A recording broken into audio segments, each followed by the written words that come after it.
c'est 3 jours un chapitre qui vous parle. Aujourd'hui, on se retrouve pour terminer Harry Potter 1. Chapitre 17. L'homme aux deux visages. C'était Quirrell. Vous s'écria Harry, suffoqué. Quirrell sourit, le visage parfaitement calme. Oui, c'est moi, dit-il tranquillement. Je me demandais si vous allez me rejoindre ici, Potter. Mais je croyais Rogue, Severus. Quirrell éclata de rire. Non pas du petit rire grêle et tremblant qu'on lui connaissait, mais d'un rire franc et glacial. Oui, Severus faisait un bon coupable, n'est-ce pas? Toujours en train de fondre sur tout le monde comme une chauve-souris géante. À côté de lui, qui aurait donc pu soupçonner le pauvre et bégayant professeur Quirrell? Harry ne parvenait pas à le croire. Ça ne pouvait pas être vrai. C'était impossible. Mais Rogue a essayé de me tuer. Non, c'est moi qui ai essayé de vous tuer. Votre amie, Miss Granger, m'a bousculé par accident quand elle s'est précipitée pour mettre le feu aux vêtements de Rogue pendant le match de Quidditch. À cause d'elle, j'ai perdu le contact visuel avec vous. Quelques secondes de plus et j'aurais réussi à vous faire tomber de ce balai.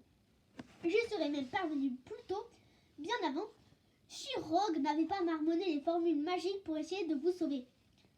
Rogue essayait de me sauver? Bien sûr, dit Quirrell avec froideur. Pourquoi croyez-vous qu'il est tenu à arbitrer le match suivant? Il voulait simplement s'assurer que je ne recommence pas. C'était vraiment drôle. Il n'aurait pas dû se donner cette peine. Dumbledore était présent. Je ne pouvais rien faire. Tous les autres professeurs pensaient que Rogue voulait empêcher Gryffondor de gagner. Il n'est vrai qu'il n'attire guère la sympathie. Mais tout cela n'était que du temps perdu, puisque de toute façon je vais vous tuer cette nuit. Quirrell claqua des doigts. Aussitôt, des cordes surgirent de nulle part et ligotèrent solidement Harry. Vous êtes un peu trop curieux pour vivre bien longtemps, Potter. Quelle idée de vous promener dans les couloirs le soir de Halloween? Il me semblait que vous m'aviez surpris pendant que j'allais voir ce qui protégeait la pierre. C'est vous qui avez fait entrer le troll? Bien sûr, j'ai un don avec les trolls. Vous avez dû constater ce que j'ai fait à celui qui se trouve dans l'autre salle là-bas. Malheureusement, pendant que tout le monde le cherchait partout, Rogue, qui me soupçonnait déjà, est monté directement au 3e étage pour m'empêcher d'entrer dans ce fameux couloir. Et non seulement mon troll n'a pas réussi à vous tuer, mais ce chien à 3 têtes n'est même pas parvenu à arracher la jambe de Rogue. Et maintenant, laissez-moi tranquille, Potter, je dois examiner cet intéressant miroir. À ce moment-là, seulement, Harry se rendit compte que le miroir du Riséd se trouvait derrière Quirrell. Ce miroir est la clé qui mène à la pierre, murmura Quirrell en le contournant pour s'y regarder. On peut faire confiance à Dumbledore pour manigancer ce genre de choses, mais il est à Londres, et quand il reviendra, je serai loin. La seule chose que pouvait tenter Harry, c'était de faire parler Quirrell pour l'empêcher de se concentrer sur le miroir. Je vous ai vu avec Rogue dans la forêt, lança-t-il. Oui, dit Quirrell d'un ton dégagé, en allant examiner le dos du miroir. Il me suivait de près à ce moment-là. Il voulait savoir où j'en étais. Depuis le début, il me soupçonnait. Il a essayé de me faire peur, comme s'il avait pu y arriver, alors que j'avais Lord Voldemort avec moi. Quirrell scruta à nouveau le miroir d'un air avide. Je vois la pierre. Je suis en train de l'offrir à mon maître, mais où est-elle? Harry essaya de se débarrasser de ses liens, mais il n'y avait rien à faire. Il fallait absolument qu'il détourne l'attention de Quirrell du miroir. Pourtant, Rogue avait l'air de me détester, dit-il. Oh, mais bien sûr qu'il vous déteste, répondit Quirrell d'un ton désinvolte. Il était à Poudlard avec votre père. Vous ne le saviez pas? Il se méprisait cordialement. Mais il n'a jamais voulu vous tuer pour autant. Je vous ai entendu sangloter il y a quelques jours. Je croyais que Rogue vous menaçait. Pour la première fois, pendant une fraction de seconde, les traits de Quirrell se convulsèrent dans une expression de peur. Parfois, dit-il, j'ai du mal à suivre les instructions de mon maître. Lui, c'est un grand sorcier, et moi, je suis faible. Vous voulez dire que votre maître était avec vous dans cette salle de classe? S'exclama Harry avec horreur. Il est toujours avec moi, où que j'aille, répondit tranquillement Quirrell. Je l'ai rencontré quand je voyageais autour du monde. J'étais un jeune homme stupide à l'époque. Plein d'idées ridicules sur les notions de bien et de mal. Lord Voldemort m'a montré à quel point j'avais tort.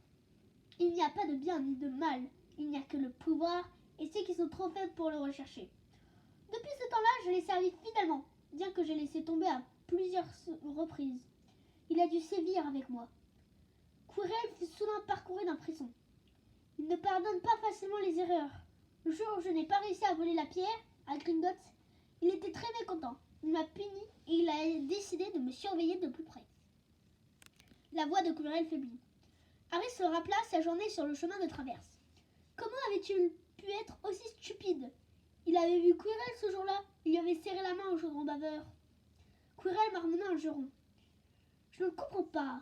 Est-ce que la pierre est à l'intérieur du miroir? Faut-il que je le casse? Harry réfléchissait à toute vitesse. Ce qu'il désirait le plus au monde en cet instant, c'était trouver la pierre avant Quirrell. Par conséquent, s'il regardait dans le miroir, il se verrait en train de la trouver. Il verrait donc du même coup l'endroit où elle était cachée.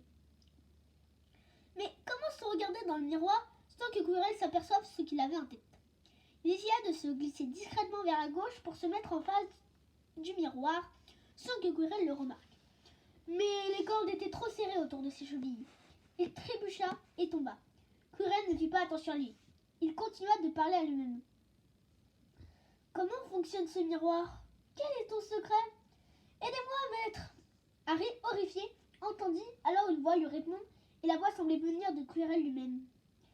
Serre-toi du garçon! Serre-toi du garçon! Quirrell se tourna vers Harry. Bien, Potter, venez ici. Il frappa dans ses mains et les cordes qui ligotaient Harry tombèrent aussitôt sur le sol. Harry se releva lentement. Venez ici, répéta Quirrell. Regardez dans le miroir et dites-moi ce que vous y voyez. Harry s'approcha de lui. Il faut que je mente, pensa-t-il. Je vais regarder et mentir en lui racontant ce que je vois. Quirrell se tenait derrière Harry, tout près de lui, et celui-ci sentit une étrange odeur qui semblait provenir de son turban. Il ferma les yeux, fit un pas vers le miroir et les réouvrit. Il vit tout d'abord son reflet, pâle et terrifié, mais un instant plus tard, le reflet lui sourit. Il se vit alors mettre la main dans sa poche et en retirer une pierre rouge sang. Son reflet lui adressa un clin d'œil et remit la pierre dans sa poche. Au même moment, Harry sentit quelque chose de lourd tomber dans sa vraie poche. Il ne savait pas comment, il n'arrivait pas à le croire, mais maintenant, c'était lui qui avait la pierre. Alors, dit Quirrell avec impatience, qu'est-ce que vous voyez? Harry rassembla tout son courage. Je me vois en train de serrer la coupe de Dumbledore, prétendit-il. J'ai fait gagner la coupe à Gryffondor. Quirrell poussa à nouveau un juron. Poussez-vous, dit-il. En s'éloignant du miroir, Harry sentit la pierre philosophale contre sa jambe. Allait-il tenter de fuir? Mais il avait à peine fait quelques pas qu'une voix aiguë s'exprima alors que Quirrell n'avait pas ouvert la bouche. Il ment! Il ment! dit la voix. Potter, revenez ici, cria Quirrell, et dites-moi la vérité. Qu'est-ce que vous avez vu? La voix aiguë s'éleva de nouveau. Laisse-moi lui parler face à face. Maître, vous n'avez pas assez de force, dit Quirrell. J'en ai assez pour ça. Harry eut alors l'impression qu'un filet du diable le clouait sur place. Il ne parvenait plus à remuer le moindre muscle.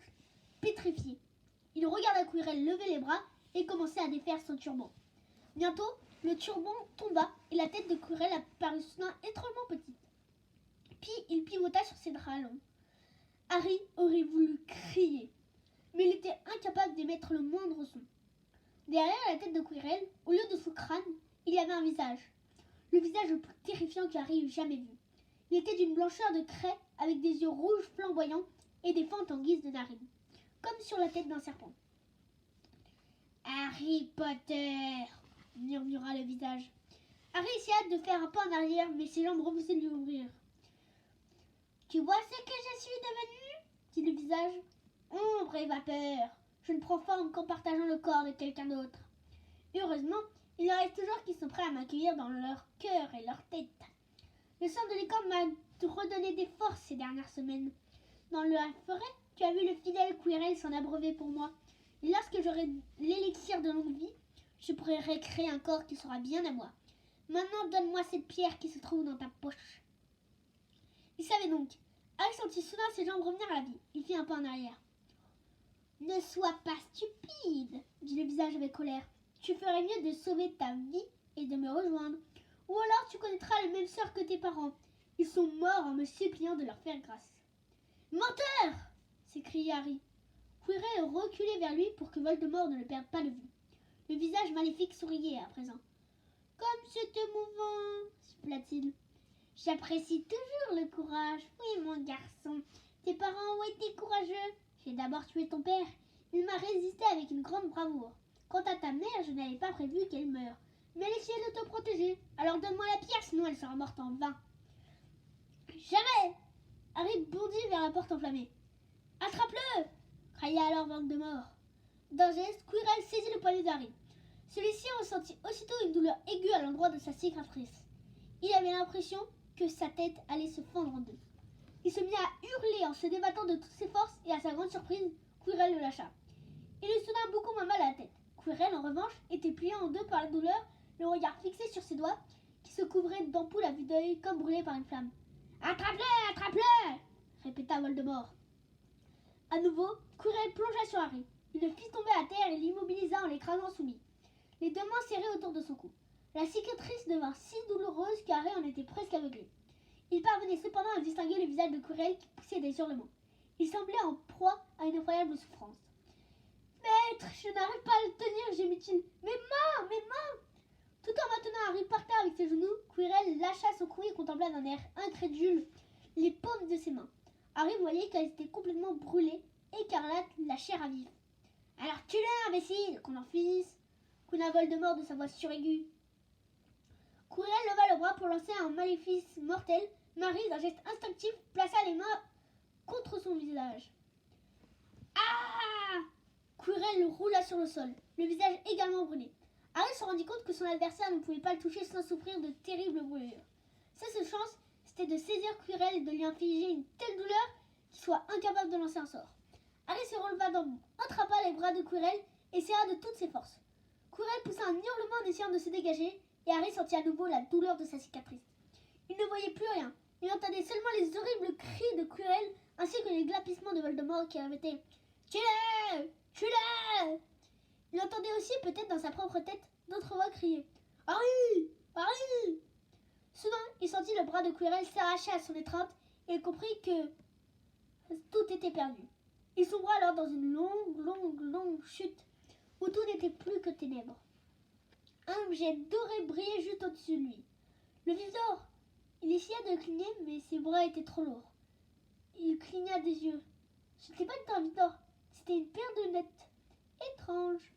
Il cligna à nouveau des yeux et distingua alors le visage souriant d'Albus Dumbledore. « Bonjour, Harry, dit-il. Harry le regarda fixement, puis il se souvint. « La pierre !» s'écria-t-il. « C'était Quirrell, c'est lui qui a volé la pierre, vite !» « Calme-toi, mon garçon, tu es un peu en retard, dit Dumbledore. Quirrell n'a pas volé la pierre. »« Alors qui ?»« Duquel, sinon Madame Pomfrey, va me jeter dehors. » Harry regarda autour de lui et se rendit compte qu'il se trouvait à l'enfermerie de Poudlard. Il était couché dans un lit avec des draps de lin blanc et juste à côté, il y avait une table couverte d'une quantité de friandises suffisante pour ouvrir un magasin. « Quelques cadeaux de ta part de tes amis et admirateurs, dit Dumbledore rayonnant. Ce qui s'est passé dans les sous-sols du château entre Quirrell et toi est un secret absolu. Par conséquent, toute l'école est au courant. Je crois que ce sont tes amis Fred et George Weasley qui t'ont envoyé un siège de toilette en pensant que ça t'amuserait. Mais Madame Pomfrey a trouvé que ce ne serait peut-être pas très hygiénique et elle l'a confisqué. Ça fait combien de temps que je suis là ? 3 jours. Monsieur Ronald Weasley et Miss Granger vont être grandement soulagés de voir que tu es revenu à toi. Ils sont terriblement inquiétés à ton sujet. Mais la pierre... Je vois qu'il est inutile de te distraire. Très bien, alors la pierre, le professeur Quirrell n'a pas réussi à te la prendre. Je suis arrivé à temps pour l'en empêcher, bien que tu sois admirablement débrouillé tout seul. Je le reconnais. Vous étiez là ? Vous avez reçu le hibou d'Hermione ? Nous avons dû nous croiser dans les airs. J'étais à peine arrivé à Londres qu'il m'est nettement apparu que ma place était à l'endroit que je venais de quitter. Et je suis revenu juste à temps pour t'arracher à Quirrell. C'était vous ? J'avais peur qu'il soit trop tard. Il était moins je n'aurais pas pu l'empêcher plus longtemps de prendre la pierre. L'important, ce n'est pas la pierre, c'est toi. L'effort que tu as fait a failli te tuer. Pendant un moment, j'ai craint que ce ne soit le cas, quand la pierre a été détruite. Détruite ? Répéta Harry d'une voix blanche. Mais votre ami Nicolas Flamel. Ah, tu connais Nicolas ? Dit Dumbledore, qui avait l'air ravi. Tu as vraiment bien fait les choses. Eh bien, Nicolas et moi, nous avons eu une petite conversation et il nous est apparu que tout était pour le mieux. Mais ça signifie que lui et sa femme vont mourir, non ? Il leur reste suffisamment d'élixir pour mettre leur affaire en ordre Et ensuite, en effet, ils vont mourir. Dumbledore sourit en voyant l'air stupéfait de Harry. Pour quelqu'un d'aussi jeune que toi, je sais que c'est incroyable, dit-il. Mais pour Nicolas et Pernel, c'est comme d'aller se coucher à la fin d'une très très longue journée. Après tout, pour un esprit équilibré, la mort n'est qu'une grande aventure de plus. Tu sais, la pierre n'avait rien de si extraordinaire. Elle donnait autant d'argent et permettait de vivre autant longtemps qu'on le souhaitait. Les deux choses que la plupart des humains désirent le plus au monde. L'ennui, c'est que les humains ont un don pour désirer ce qui leur fait le plus de mal. Harry restait immobile, ne sachant pas quoi répondre. Dumbledore chanta un petit air et regarda le plafond en souriant. Monsieur, dit Harry, je me demande, même si la pierre n'existe plus, je veux dire, vous savez qui? Tu peux l'appeler Voldemort, Harry. Nomme toujours les choses par leur nom. La peur d'un nom ne fait qu'accroître la peur de la chose elle-même. Voldemort va chercher d'autres moyens de revenir, n'est-ce pas? Je veux dire qu'il n'a pas complètement disparu. Non, en effet, il est toujours là, quelque part. Peut-être à la recherche d'un autre corps à partager. Comme il n'est pas vraiment vivant, on ne peut pas le tuer. Il a laissé mourir Quirrell. Il montre aussi peu de pitié pour ses partisans que pour ses ennemis. Tu as sans doute réussi à retarder son retour au pouvoir, Harry. Mais il trouvera bien quelqu'un pour reprendre un combat qui semble perdu. Pourtant, si à chaque fois on continue à le retarder, alors il est possible qu'il ne reprenne jamais le pouvoir. Harry hocha la tête, mais il s'interrompit aussitôt car il avait encore mal. Il y a d'autres choses que j'aimerais bien savoir, dit-il. Si vous pouvez me les dire, j'aimerais bien connaître la vérité sur ces choses-là. La vérité, soupira Dumbledore, elle est toujours aussi belle et terrible. C'est pourquoi il faut l'aborder avec beaucoup de précautions. Mais je veux bien répondre à tes questions, sauf s'il y a une bonne raison de ne pas le faire, auquel cas, je te demande de me pardonner, mais bien sûr, je ne te mentirai pas. Alors voilà, Voldemort a dit qu'il a tué ma mère uniquement parce qu'elle essayait de me protéger. Mais pourquoi donc voulait-il me tuer? Cette fois, Dumbledore poussa un profond soupir. Hélas, la première question que tu me poses fait partie de celles auxquelles je ne peux pas répondre. Aujourd'hui en tout cas. Un jour tu sauras, mais pour l'instant, chasse cette pensée de ton esprit. Quand tu seras plus grand, je sais que tu n'aimes pas ce genre de phrase, non plutôt que quand tu seras prêt, tu comprendras. Et Harry savait qu'il était inutile de discuter. Et pourquoi Quirrell ne pouvait pas me toucher sans se brûler? Ta mère est morte pour te sauver la vie. S'il y a une chose que Voldemort est incapable de comprendre, c'est l'amour. Il ne s'est jamais rendu compte qu'un amour aussi fort que celui que ta mère avait pour toi laisse sa marque. Pas une cicatrice ou un signe visible. Avoir été aimé si profondément te donne à jamais une protection contre les autres, même lorsque la personne qui a manifesté cet amour n'est plus là. Cet amour reste présent dans ta chair. Quirrell était plein de haine, de cupidité, d'ambition. Il partageait son âme avec Voldemort. C'est pour ça qu'il ne supportait pas de te toucher. Toucher quelqu'un qui a été marqué par quelque chose d'aussi beau ne pouvait susciter en lui que de la souffrance. Dumbledore manifesta un intérêt soudain pour un oiseau qui venait de se poser sur le rebord de la fenêtre, ce qui donna le temps à Harry de s'essuyer les yeux avec son bras. « Et la cape d'invisibilité ?» demanda Harry lorsqu'il eut retrouvé sa voix. « Vous savez qui me l'a envoyé ?»« Oh, il se trouve que ton père l'avait laissé en ma possession, et j'ai pensé que tu aimerais peut-être l'avoir. C'est parfois utile. Quand il était au collège, ton père s'en servait pour se glisser jusqu'à la cuisine et voler des tas de choses à manger. J'ai encore une question. Vas-y. » Quirrell a dit que Rogue, le professeur Rogue, c'est ça. Quirrell a dit s'il me détestait, c'était parce qu'il détestait aussi mon père. C'est vrai? En effet, il se haïssait cordialement. Un peu comme toi et Monsieur Malfoy. Et ton père a fait quelque chose qu'il n'a jamais pu lui pardonner. Quoi? Il lui a sauvé la vie? Comment? Oui, dit Dumbledore d'un air rêveur. C'est curieux comme les gens réagissent, n'est-ce pas? Le professeur Rogue ne supportait pas d'avoir une dette envers ton père. Je suis sûre que s'il a fait tant d'efforts pour te protéger cette année, c'est parce qu'il a pensé qu'ainsi ton père et lui seraient quittes. Alors il pourrait continuer à haïr son souvenir en paix. Harry essaya de comprendre ce que Dumbledore venait de lui dire, mais il eut mal à la tête et il se laissa tomber. Encore une dernière chose, dit Harry. Comment se fait-il que la pierre soit passée du miroir dans ma poche? Je suis content que tu m'aies posé cette question. C'était une de mes idées les plus brillantes. Ce qui n'est pas peu dire. Entre nous, seul quelqu'un qui désirait trouver la pierre l'aurait trouvée. Pas pour s'en servir.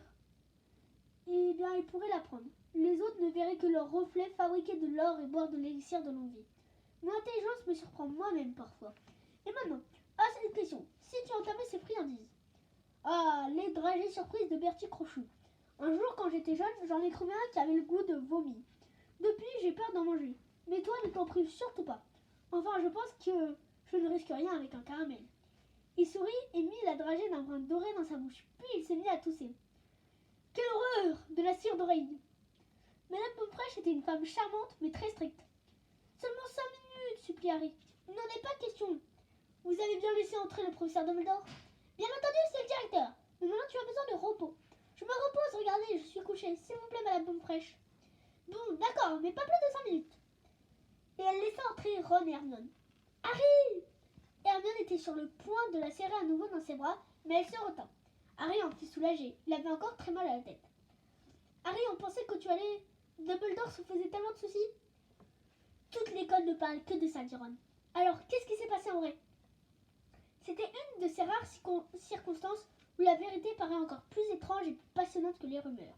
Harry leur fit un récit détaillé, sans rien omettre. Quirrell, le miroir, la pierre, Voldemort. Ron et Hermione, bon public, l'écoutaient en étouffant des exclamations au bon moment. Et lorsqu'il raconta ce qu'il avait vu sous le turban de Quirrell, Hermione poussa un cri. Alors, la pierre n'existe plus, dit Ron lorsque Harry eut terminé. Et Flamel va mourir. C'est ce que je lui ai dit, mais Dumbledore m'a répondu. Comment c'était déjà? Ah oui, pour un esprit équilibré, la mort n'est qu'une grande aventure de plus. J'ai toujours dit qu'il était cinglé, remarqua Ron, qui semblait impressionné de voir à quel point son héros était fou. Et vous, qu'est-ce qui vous est arrivé? Demanda Harry. Je n'ai eu aucun mal à revenir sur mes pas, dit Hermione. J'ai ranimé Ron. Il m'a fallu un bout de temps, et on s'est précipité vers la volière pour envoyer un mot à Dumbledore. C'est juste à ce moment-là qu'on l'a rencontré dans le hall d'entrée. Il était déjà au courant. Il nous a dit Harry allait le retrouver, et il a foncé au 3e étage. Tu crois qu'il voulait vraiment que tu y ailles? Demanda Ron. C'est pour ça qu'il t'a envoyé la cape d'invisibilité? Si jamais c'est vrai, c'est terrible, s'écria Hermione. J'aurais pu te faire tuer. Ce n'est pas tout à fait ça, répondit Harry d'un air songeur. C'est un drôle de personnage, ce Dumbledore. Je crois qu'il a voulu me donner une chance. Il doit savoir à peu près tout ce qui se passe à l'école, et je pense qu'il devait se douter de notre projet. Mais au lieu d'essayer de nous arrêter, il a cherché à nous aider. Je ne crois pas que ce soit un hasard s'il m'a essayé de découvrir comment le miroir fonctionnait. C'est un peu comme s'il me reconnaissait le droit d'affronter Voldemort face à face, si je le pouvais. Décidément, Dumbledore est vraiment dingue, dit Ron. Sois debout pour le banquet de fin d'année. Demain, le compte des points a été fait et bien entendu, ce sont les Serpentards qui ont gagné la coupe. Tu n'étais pas là pour le dernier match et on s'est fait écraser par les Serdaigle. Mais il y aura des bonnes choses à manger. À ce moment, Madame Pomfresh fit irruption dans la chambre. Ça fait presque un quart d'heure, maintenant dehors, dit-elle d'un ton sans réplique. Après une bonne nuit de sommeil, Harry se sentit à peu près dans son état normal. Je vais aller au banquet, dit la Madame Pomfresh. Je peux, n'est-ce pas? Le professeur Dumbledore a dit que tu avais le droit d'y aller, dit-elle d'un ton pincé, comme si elle était persuadée que Dumbledore ignorait les risques que peut représenter un festin. Et tu as un autre visiteur. Ah, très bien, dit Harry. Qui est-ce? Hagrid se glissa alors dans l'encadrement de la porte. Comme d'habitude, il paraissait trop grand par rapport à la pièce. Il s'assit au chevet de Harry et fondit en larmes. C'est ma maudite faute, sanglota-t-il en plongeant son visage dans ses mains. J'ai dit à ce misérable convers pour passer devant tout prix. C'était la dernière chose qu'il ne savait pas, et c'est moi qui l'ai dite. Tu aurais pu en mourir. Tout ça pour un œuf de dragon. Je ne barrerai plus jamais. On devrait me chasser et m'envoyer vivre chez les moldus. Hagrid, s'exclama Harry. Désolé de voir des larmes couler le long de sa barbe. Il l'aurait trouvé de toute façon. Il s'agit de Voldemort, ne l'oubliez pas, même si vous ne lui avez rien dit. Tu aurais pu en mourir, répéta Hagrid, le corps agité de sanglots. Et ne prononce pas ce nom. Voldemort, hurla Harry. Hagrid parut si choqué qu'il cessa aussitôt de pleurer. Je l'ai vu, je peux l'appeler par son nom. Ne soyez pas triste, Hagrid. Nous avons sauvé la pierre et elle est détruite. Maintenant, il ne peut plus s'en servir. Prenez donc un choco grand donc j'en ai plein. Ah, au fait, ça m'a fait penser que j'ai un cadeau pour toi, dit Hagrid en s'essuyant le nez d'un revers de main. J'espère que ce n'est pas un sandwich à Hermine. Mais non, sourit Hagrid. Dumbledore m'a accordé un jour de congé hier pour le préparer. Il aurait plutôt dû me le renvoyer. Voilà. Il lui donna un beau livre à la reliure de cuir. Harry l'ouvrit avec curiosité. Il était rempli de photos de sorciers. À chaque page, son père et sa mère lui souriaient en lui adressant des signes de la main. J'ai envoyé des hiboux à tous les amis d'école de tes parents. en leur demandant des photos. Je savais que tu n'en avais pas, ça te plaît? Harry fut incapable de parler et Hagrid le comprit très bien. Ce soir-là, Harry quitta sa chambre seul pour assister au banquet.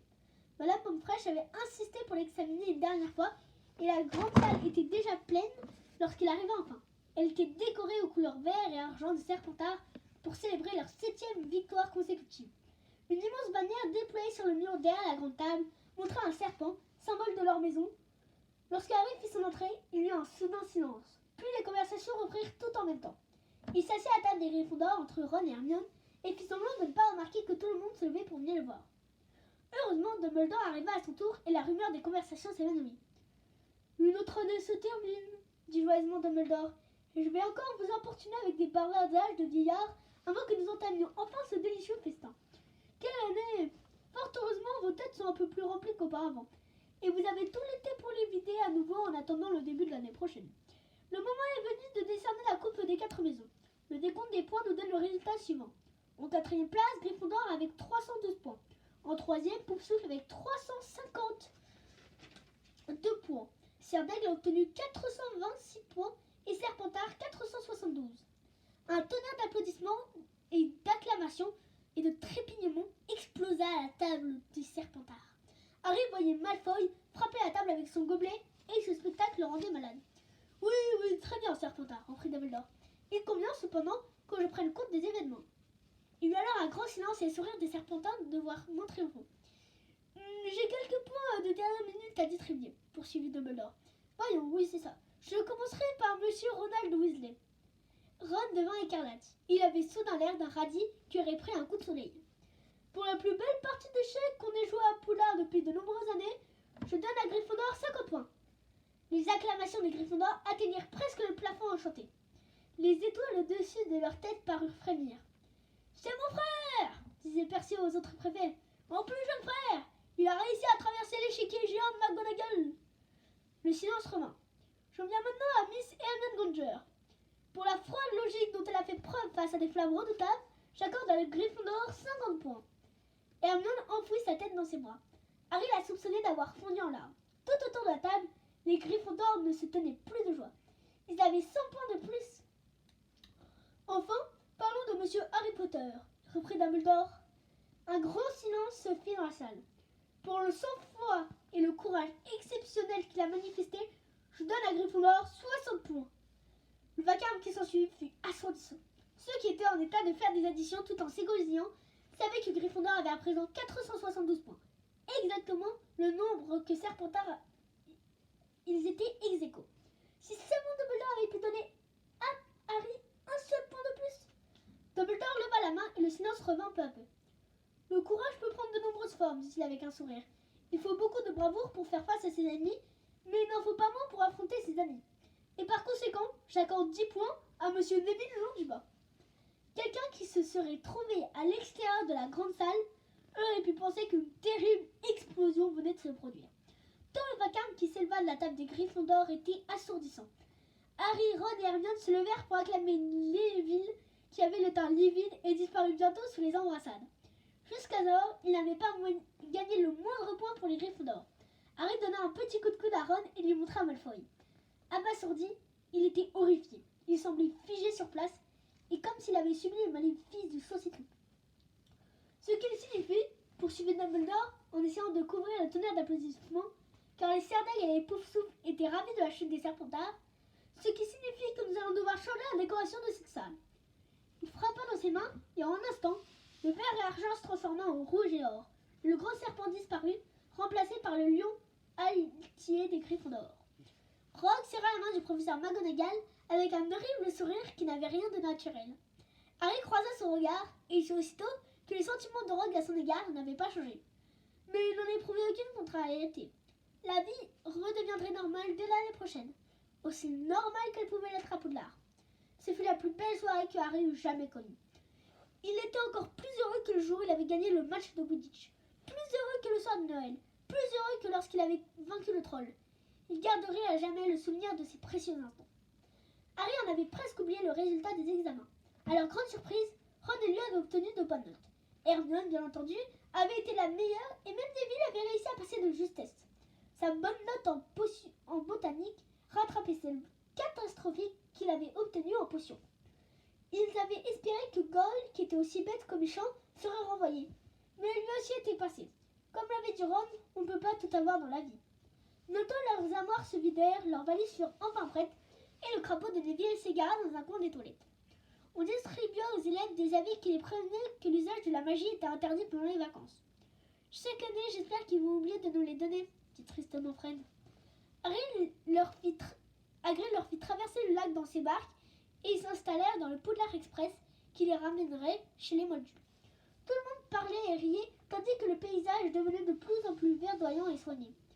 On mangeait des dragées surprises de Bertie Crochu et on enlevait les robes de sorcier pour mettre veste et blouson. Enfin, ils arrivèrent sur la voie 9/3 de la gare de King's Cross. Ils mirent un certain temps pour quitter le quai.